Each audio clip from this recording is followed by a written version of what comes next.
안녕하세요. 다음 세대 선교사 서정은입니다. 네, 이번 주에는 계속 경제적인 부분에 있어서 좀 나눔을 하고 있는데요. 어제 소개해드렸던 그 책에 보면은요. 뭐였죠? 기억하시나요?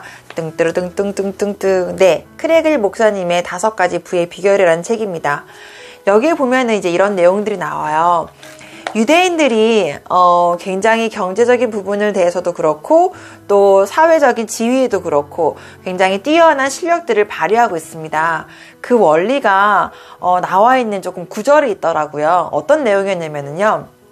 유대인들이 이야기를 하는 거예요.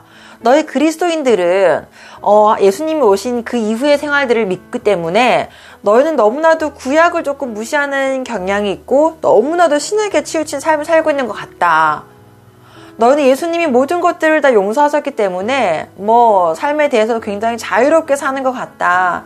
하지만 우리 유대인들은 구약에 나와 있는 경제 원리를 가지고 하나님이 이야기해 주신 그러한 부의 축적을 위해서 우리는 거기에 초점을 맞추고 살아간다. 그렇기 때문에 우리는 이 부분들을 아주 어린 시절부터 아이들에게 훈육을 하고 교육을 하고 양육을 하면서 어떻게 경제적인 원리를 가지고 이 나라에 하나님 나라에 도움이 되어지는 도구가 되어지는 삶을 살아갈 수 있는지에 대해서 우리는 가르친다 라는 이제 이런 내용들이 있었어요.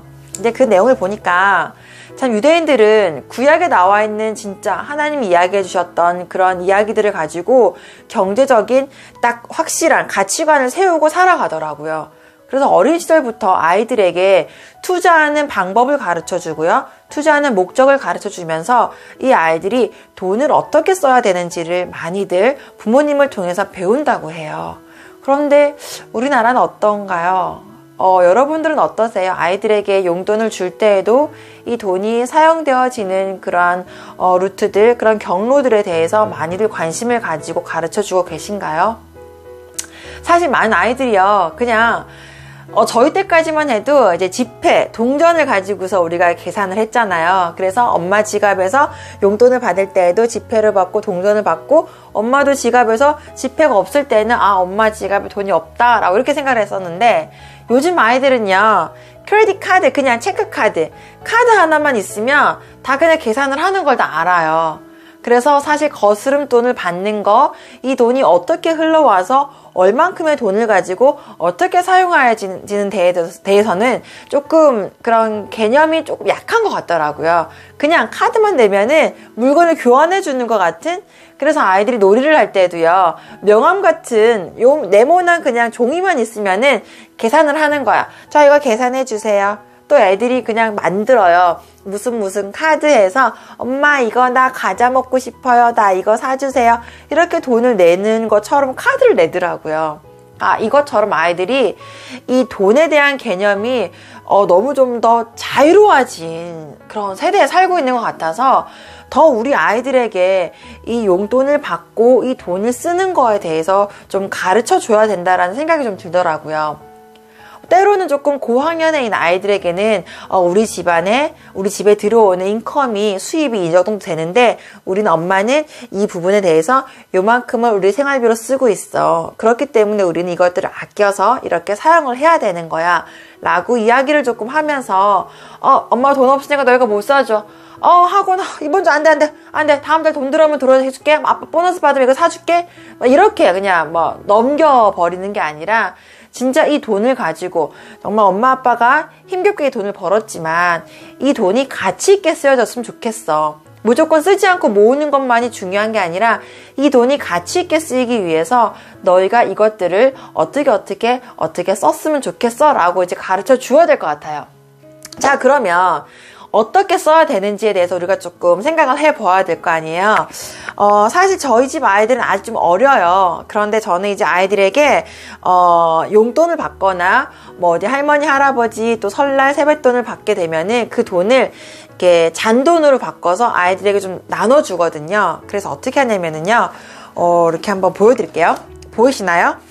보시면 이렇게 요것이 아이들 헌금 박스예요. 헌금도 있고 보면 용돈이라고 적혀져 있고요. 이건 11조고요. 이거는 선교 헌금. 그 다음에 감사원금은 제가 세 아이들을 같이 이제 모으고 있거든요. 선교원금이나 11조는 다 아이들마다 다 따로따로 각자 모으고 있어요. 그리고 저금 부분이 있고요. 이렇게 용돈이 있어요. 용돈이 제일 무겁네요. 동전이 들어있어서.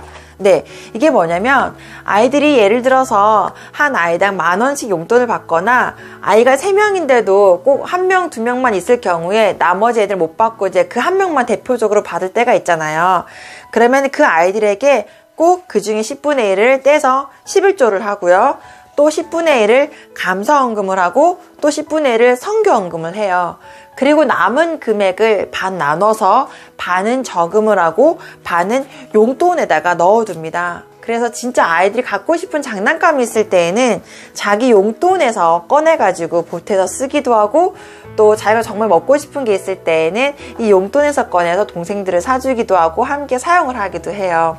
그리고 너무 웃긴 게 지난번 이제 제 생일 때 아이들이 자기 저금통장에서 이게 저금통에서 얼마를 꺼내가지고 저한테 이제 편지 봉투를 만들어서 거기에 용돈을 끼워 넣고 편지를 적어서 주더라고요. 엄마, 생신 축하드려요. 저희 용돈을 모은 거에서 엄마 선물 사시라고 돈 넣어드렸어요 하면서 9살짜리, 7살짜리, 5살짜리가 저한테 용돈을 주더라고요. 자기들이 모아놓은 저금이었다고 하면서.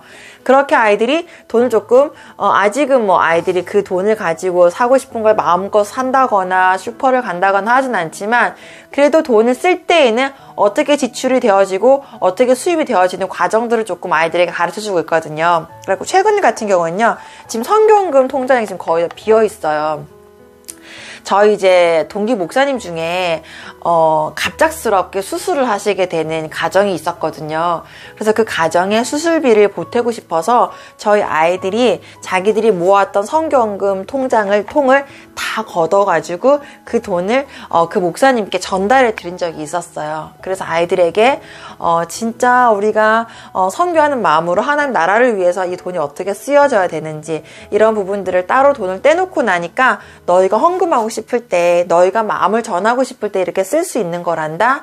너희가 만약에 용돈을 모아가지고 사고 싶은 거를 다 사고 나면은 이 중에서 저금도 하고 헌금도 하고 구제도 할 수는 없을 거야. 그렇기 때문에 너희가 먼저 돈을 모으는 게 참 좋을 것 같아 라고 아이들에게 지금 같이 나누면서 이렇게 통을 만들었어요.